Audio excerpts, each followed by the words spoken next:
pessoal, eu tô gravando esse vídeo para as pessoas más que destroem a natureza, que deixam os animais sem lar, florescer.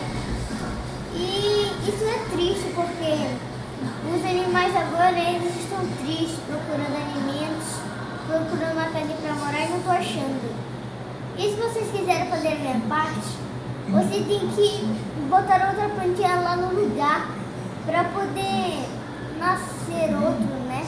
Outra plantinha assim. E vocês têm que ser mais cuidadosos, mais bondoso e não destruir a natureza.